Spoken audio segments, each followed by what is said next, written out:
There is something genuinely fascinating happening in Indiana right now, and if you have been following the WNBA closely, you already feel it.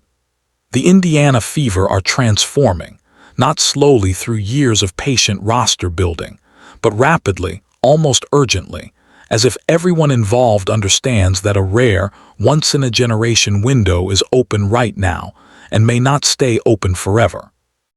At the center of that transformation is Caitlin Clark, a player who has done something that most athletes spend entire careers trying to accomplish and still never quite manage. She has changed the culture of a franchise simply by being in it. But today on Simply Explained, we are not just talking about Caitlin Clark, the scorer, the passer, or the draw. We are talking about something more subtle and arguably more impressive. We are talking about Caitlin Clark, the architect. Because the signing of Mýša Hines-Allen to the Indiana Fever is not a random front office transaction. When you peel back the layers and look at the context, the timing, and most importantly what Hines-Allen herself said at Media Day, a much more interesting story emerges. So let us slow it all the way down and simply explain exactly what is happening in Indiana. Before we talk about Hines-Allen and why her arrival matters so much, we need to honestly address the environment that Caitlin Clark has been operating in since she entered the league. The WNBA is a physically demanding league. That is not a criticism. It is simply a fact. Veterans who have spent years developing their body. Winning. Being able to play with Caitlin Clark, I think that was a huge eye-opening. Like, I had the opportunity to play with one of the greatest players that's ever going to play the game of basketball. So for me, once I also heard that, like, oh, she really wants me here too, I was like, oh, well, let's get it done then. There's no questions about it. Their positioning and their understanding of how to use contact to their advantage are not going to suddenly change their game because a rookie shows up with a highlight reel. Every elite player who enters any professional league has to earn their right to space. They have to prove they can handle contact, handle pressure, and still perform when the game gets physical and uncomfortable. Clark went through that process in a very public, very scrutinized way. Every hard foul she absorbed was dissected on social media. Every time she got knocked to the floor without a whistle, fans erupted. Analysts debated whether she was being targeted unfairly or whether she was simply experiencing the standard welcome that every new player receives. The truth, as it usually does, probably sat somewhere in the middle. What matters for our conversation today is not relitigating those specific incidents. What matters is that Clark clearly processed all of it and arrived at a very specific conclusion. The Fever needed a physical presence, not a scorer, not another shooter, not a playmaker. Before the break, we got a little John going on. Caitlin says, hey, you and me, Hayes, you and me. This is how you bring the roof down. All tied up here with 5:14 to go. What the numbers are. Men lie, women lie, numbers don't. Mýša Hines-Allen is the most impactful defender when it comes to pure points in the league. And Caitlin has chosen wisely. Shout out to Caitlin, man. Let Caitlin be the GM, man. Why not, man? Amber Cox, clean your desk out. Get out of here. They needed someone whose job description at its core is to be immovable, to protect space, and to make opposing players think twice before getting too comfortable in the paint. That is a particular kind of player. They are not always the most celebrated. They rarely make the all-star team on the strength of their offensive numbers. But championship rosters are almost always built around at least one of them, because basketball at the highest level is as much about deterrence as it is about skill. When the Indiana Fever introduced Mýša Hines-Allen ahead of the new season, she sat down at the Media Day press conference and said something that, if you were paying attention, told you everything you needed to know about how this signing came together. She described the opportunity to play with Caitlin Clark as a massive eye-opening moment. She called Clark one of the greatest players who will ever play this game. Mýša Hines-Allen, a few years ago when we were asking for an enforcer, everybody was acting like we were asking somebody to come out on the court and pistol whip somebody. Like, an enforcer is somebody who will handle stuff like this Be a presence, like just show them. It's like a And then she said the part that really matters. Once she heard that Clark specifically wanted her in Indiana, there were, in her words, no questions about it. The deal got done. Read that carefully. Hines-Allen did not say the front office made her a compelling offer. She did not say the Fever's market appeal or their organizational structure won her over.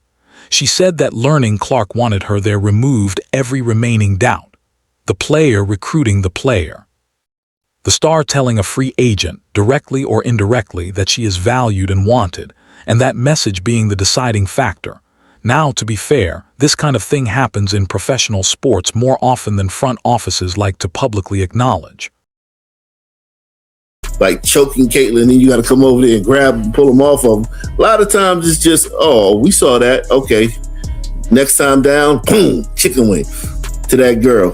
And it's like, oh, just a message. She got to send messages and let it be known. Star players have influence over roster construction in the NBA, in the NFL, and it would be naive to pretend the WNBA operates in a completely different universe. Players talk. They have agents. They have relationships. And when a player of Clark's profile signals that she wants to play with someone, that signal carries real weight. What makes this particular situation worth examining closely is the specific type of player Clark chose to advocate for. She did not push for an... And then when you get the rebound on defense, the defensive rebound, get the ball to Caitlyn. Do not dribble that ball down the court. That's not you, okay? And I get it. Sometimes you look for Caitlyn and she's being face guarded. Just hold the ball and let her juke her man and break free and then get her the ball. Don't just instantly see her face guarded and then just... Another high-usage offensive weapon. She did not lobby for a player who would give her more scoring help or take some of the offensive burden off her shoulders. She identified a defensive enforcer, a player whose primary value is protection and physicality, and she made the case that this was the missing piece. That is a sophisticated read of what a team needs, and it is worth giving credit where it is due. Let us talk about what Hines-Allen brings to the floor, because the narrative around her signing is grounded in something more concrete than reputation or role. Her defensive net points figure currently sits at plus 9.6, which ranks at the top of the entire league. For those less familiar with that particular metric, defensive net points essentially measures how much better a team's defense is with a given player on the court versus off it. A plus 9.6 means that when Hines-Allen is playing, the Indiana Fever's defense is dramatically more effective. Opponents score significantly fewer points per possession when she is involved. That number tells you several things at once. It tells you that her presence around the basket is genuinely disrupting opposing offenses, not just in isolated moments but consistently across the sample. It tells you that she is not just a body taking up space, but an active, engaged defender who changes what other teams can comfortably do. And it tells you that the teams who designed this signing around the idea of defensive improvement had at least one very strong data point pointing them in the right direction. What does that defensive impact actually look like in practice? A few things stand out. Hines-Allen uses her size and strength to deny opposing bigs from establishing position in the post. In the WNBA, where some of the most effective offensive centers and power forwards in the world operate, taking away that post position before the catch is enormously valuable. Once an elite post player catches the ball in their preferred spot, the damage is often already done. Hines-Allen is effective at making that catch uncomfortable or, in many cases, preventing it entirely. She is also a disciplined screen setter, which matters more than casual fans often appreciate. When a team sets good screens, it creates advantages for ball handlers. It forces defenders to navigate traffic, make quick decisions about whether to switch, and often creates even one extra step of separation that a shooter like Clark can turn into a clean look. Hines-Allen setting those concrete, well-timed screens does not show up in the box score in any obvious way, but it absolutely contributes to the Fever's offensive efficiency. And then there is the rebounding.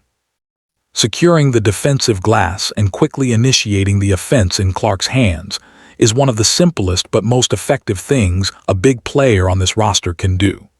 The Fever's offense runs most efficiently when Clark is the initiator, and every possession that starts with a quick, clean outlet to her rather than a scramble or a turnover is a possession with a higher ceiling.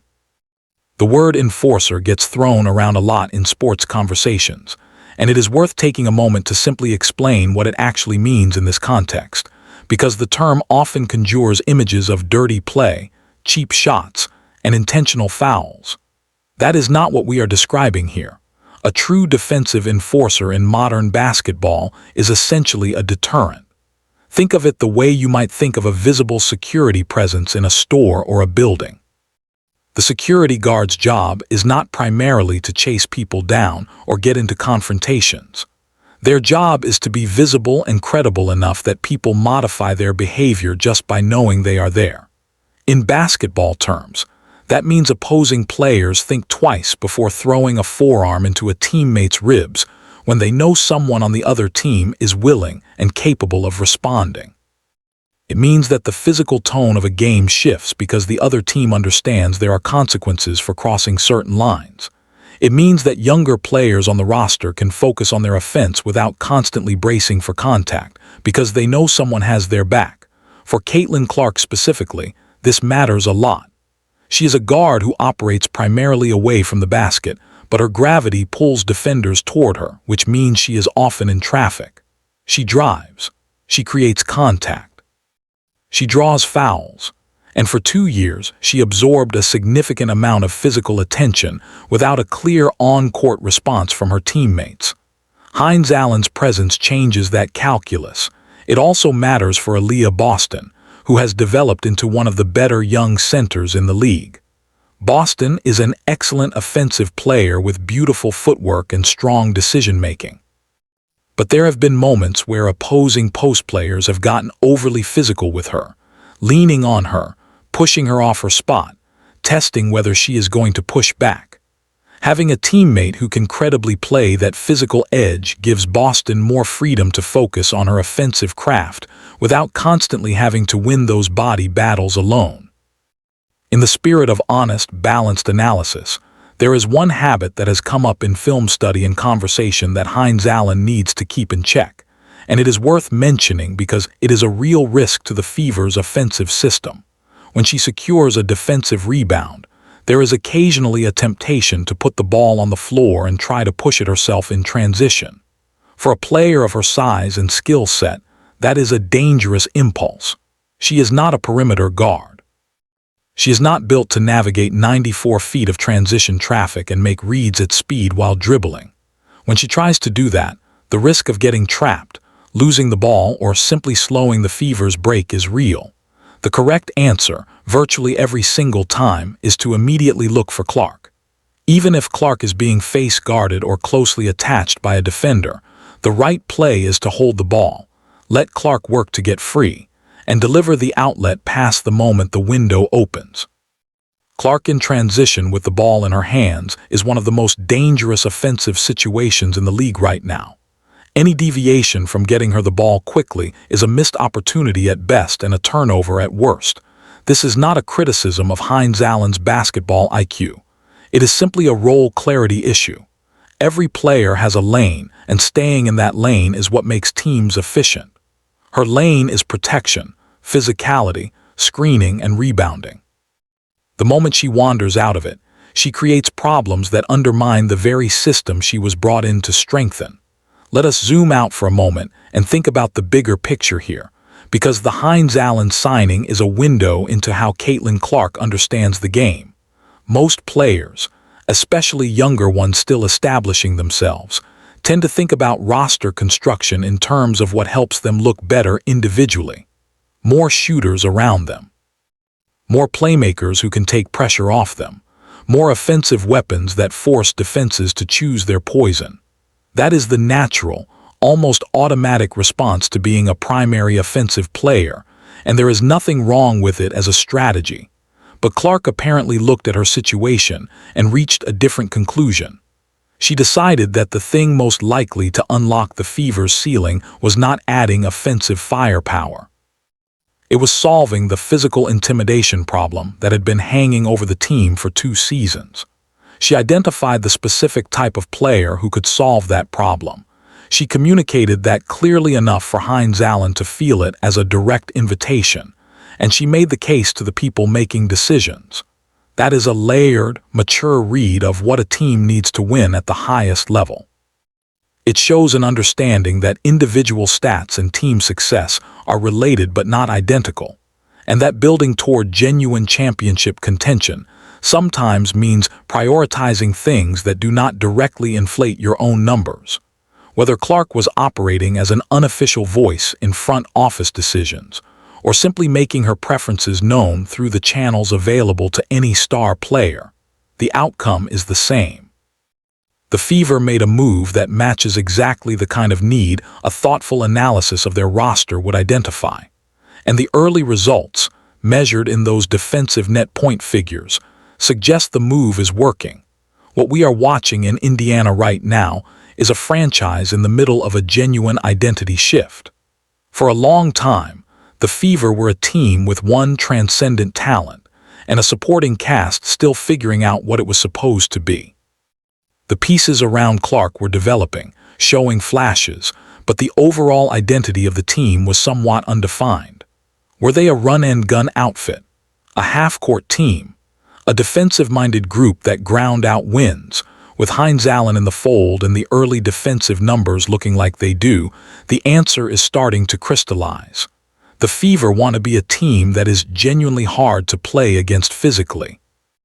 That makes every possession feel contested and uncomfortable for opponents, while unleashing Clark's offensive brilliance from a foundation of defensive toughness. That is a recipe that has worked at every level of basketball throughout the sport's history. The best offenses tend to live inside the best defenses, because defense creates transition opportunities, disrupts rhythm, and wears teams down over the course of a game. When your best offensive player is also benefiting from that defensive intensity rather than operating in spite of it, the results tend to compound. The WNBA landscape is competitive and always shifting, and nothing about having a great regular season or strong roster construction guarantees a championship. But the Fever, for the first time in a while, look like a team that is building in a direction that makes coherent sense. Every piece has a role. Every role connects to the others. And at the center of it all is a player who apparently understands not just how to play the game at an elite level, but how to build around herself in a way that gives the whole enterprise a real chance. The signing of Mýša Hines-Allen is worth paying attention to not just because of what she does on the floor, though a plus 9.6 defensive net points figure is absolutely worth paying attention to on its own merits. It is worth paying attention to because of what it represents about how the Indiana Fever are making decisions and who is influencing those decisions. When a player tells the world at her introductory press conference that she signed because the star of the team wanted her there, that is information. When that same star has now been directly or indirectly linked to the kind of roster thinking that experienced front office executives sometimes fail to execute, that is a pattern worth noticing. We are simply explaining what the evidence suggests, and the evidence suggests that Caitlin Clark is not just the most important player on the Indiana Fever. She may be one of the most important voices shaping what this franchise becomes. That is the story. That is what is happening in Indiana. And here on Simply Explained, we will keep tracking it every step of the way.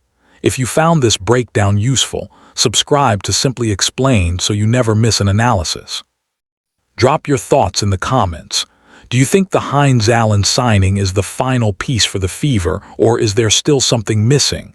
Let us know. We read every comment, and we will see you in the next one.